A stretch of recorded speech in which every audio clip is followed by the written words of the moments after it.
Well, as you can probably see, the sun's shining at the moment. It's a different day to yesterday, but it's a little bit windy and that's going to cause problems.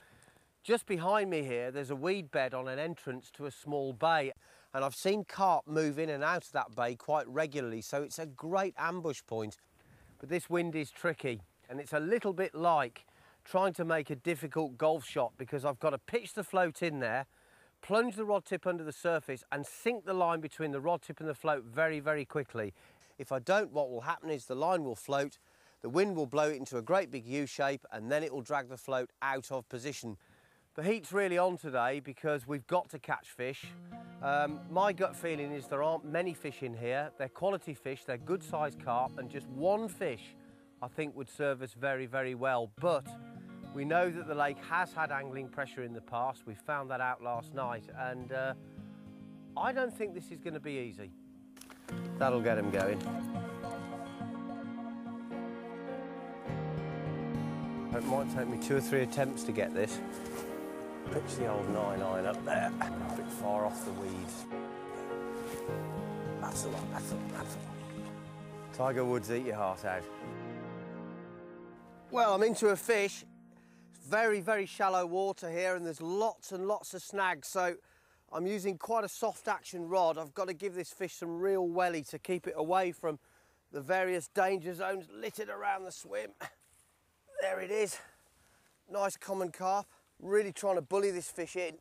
Gotcha. Whew. Well, that's a fantastic start to the day after the disaster yesterday, in which I managed to lose a fish within 5 minutes of starting and then couldn't catch anything else. It's not a massive fish, this one, but a couple more of these would be very nice, thank you very much. Okay, let's have a look at it. Well, as you can see, it's a lovely common carp. Not a monster fish, but it's a really, really good start, and I think this one probably weighs around about 5 to 6 pounds. Mick's got the scales, so we're just going to weigh it to get it dead right.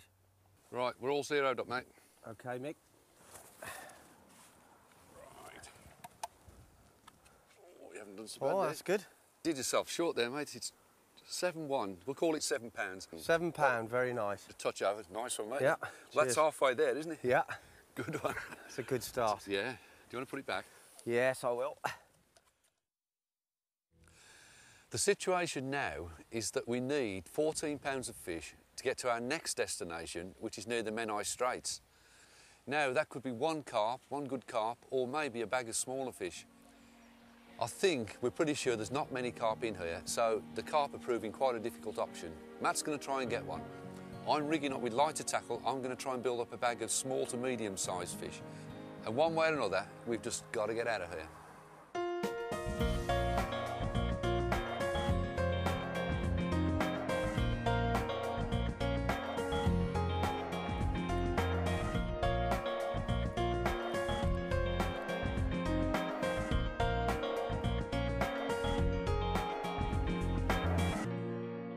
Well, I'm in again. I've got to stop the fish from reaching that sunken island over there. And the fish is absolutely hell-bent on getting in there, but I'm using a fairly soft rod, and if I really let the rod do the work, I've got a chance of turning the fish away. It's right out in the open water, going towards the branches. Oh, yeah. Well, I've got it away from one danger area, and now it's going to try and kite towards that island over to the right. One of the advantages of using a fairly soft rod for carp is that you can really lean into them and let the rod do the work, and that's what I've been trying to do. Mick's ready with the net. If we could land this fish, it could be a very, very important one for us, because time's really pushing on and we need to get moving. It's a nice common carp. Yeah! Well done, mate. That's 8.5, 9 pounds. That'll get us out. My heart's still going. Yes, I think that one might just scrape us through to the Menai Straits. Okay, Mick, you got the sling there. All zeroed up, mate. Okay, mate, here we go. There you are. Better be bigger than £7. It's 9.11. There's that. 9.11. So that gives us £16.11. Yeah. This is a lovely little lake, as you can see from the margins. All kinds of different types of weeds, and it's a spring-fed lake, which means the water's very clean. Perfect environment for carp. And I think that's a really good result. We struggled yesterday when we got here, and we made a decision that we hadn't got our tactics particularly wrong, we just maybe weren't fishing in the right place. And now I think, having got the game plan right, it's time for us to take it a stage on. We know that the next leg of the journey through Wales is going to be difficult, because once we leave Anglesey, we're onto the River Conway system, Snowdonia, the River Dee, and quite honestly, we're not going to catch lots of big fish there. So we're going to stay here for a little while, see if we can nail another one, and then we'll move on to the next venue. Oh, I've just missed a pick-up there. I can't do a thing right today. Most days, actually.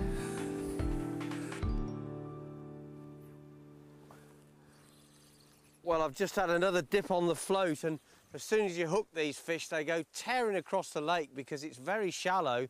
They can't go down, they can only go away from you, and it's really spectacular stuff. They're great fighters. And if we can land this fish, the gamble that we've taken in staying here has paid off. Come on, gotcha, yes. Now we're cooking on gas.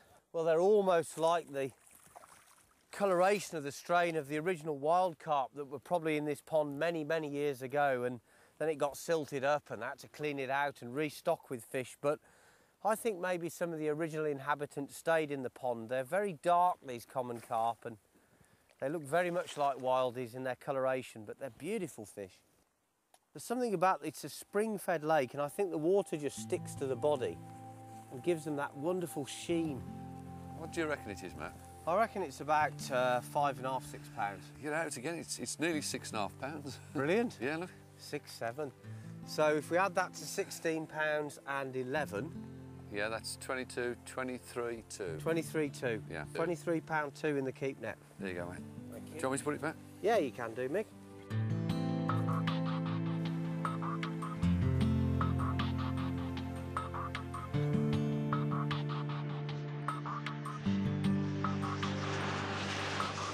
Well, this wind is strengthening now. It's getting rougher and rougher. And the problem is, when I cast to the weed bed out there, the line that's in the air as the float goes down towards the surface of the water gets blown into a big bow, and it's continuously dragging the float out of position. So to get over that, I'm having to fire the float at the water at a low angle, pushing the rod tip down and literally bombing the float down in position. It's the only way I can do it. And it's a very tricky way to cast, but it does work if you get it right. Just drive the tip down and minimise the bow. And there's the float just popped up in position now. The bottom line is that if the float's too far from the weed beds, I don't get any bites, so I've got to fish pretty close.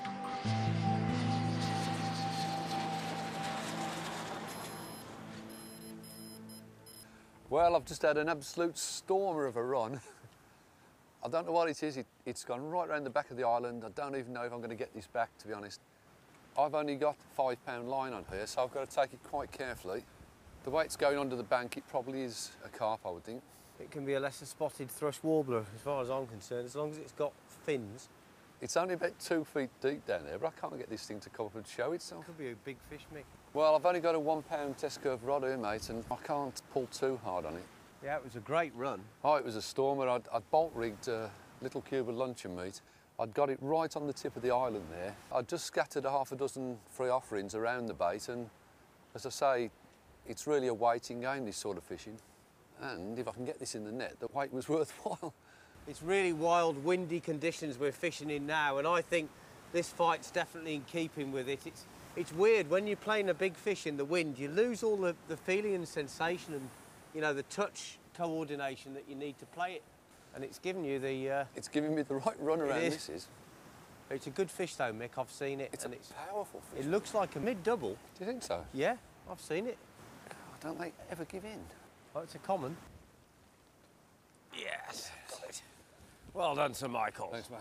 Well done, Sir M. Well, you just got that one. Yeah. They're amazing looking fish. They're just like wild carp, Yeah. long, lean things. If you can control it, Matt, I'll get the sling. It's a tremendous fish, Mick, you know. It's ever so long. I mean, if this was a normal shaped carp, you'd be looking at something that weighed about 15, 16 pound there. Yeah. You really would. Well, I mean, it's going to be nowhere near there. Oh, it's a good fish. It's, It's a double figure fish. Well, it's 10.5 and we had 23.2, so that makes it 33.10. 33.10. So we can go 33.5 miles. Whew, now we're moving.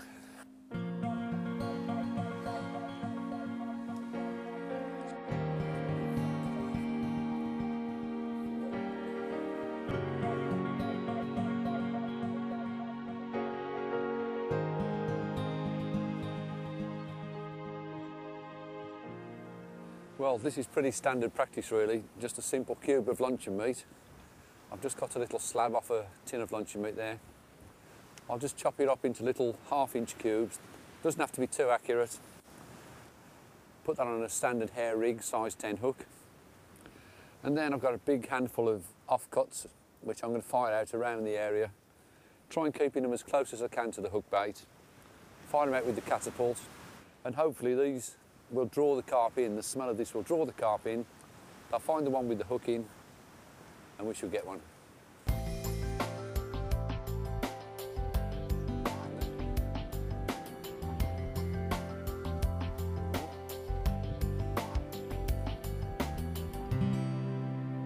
Well, I've just had a really big lift on the float, and I wasn't sure whether it was a proper bite or a line bite, but I struck anyway, and I'm into the fish.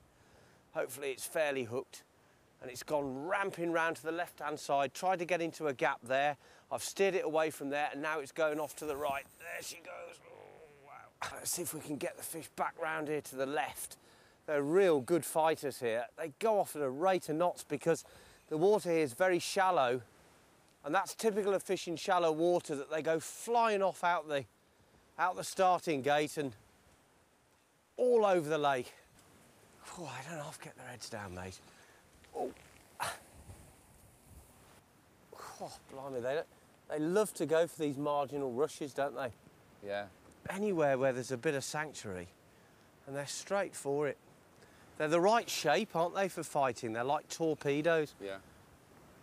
Well done, Sir Michael. Well done, mate. Another one? Not quite ready for the scrap heap yet, then. No, no. You've got a few more years yet. Oh, look at that for a beauty.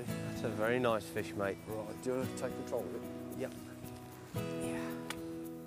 Right, there we go. Wow, that's a real torpedo of a fish, that one. Much paler in colour than the others. Right, Mick. That's all ready. OK, mate. Oh, £9. £9. So that puts us up on over 42 now. 42. Wow. We're moving now, mate. Yeah, fantastic. Well, there it is. It's a much paler fish than some of the others we've caught. More sort of silvery appearance. Really beautiful fish. Very long, lean carp. And there it is. Wants to swim away. There we go. Wonderful fish.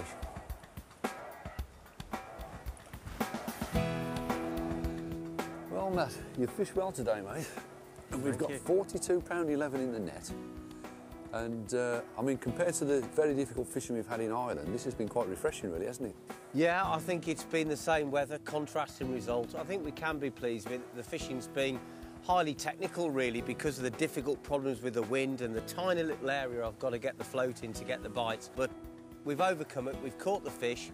I don't think we can afford to be too complacent, because all of this rain is going to bring the rivers up, and we need river fishing on this trip. So we may have to think the journey game plan. What we do know is our next venue's on the Menai Straits. We've got £42 odd in the keep net. That's about 14 miles away. So we're going to carry £28 plus whatever we catch. So although there's going to be difficult times ahead, I think for the time being we've done very well, and it's back home for tea and medals.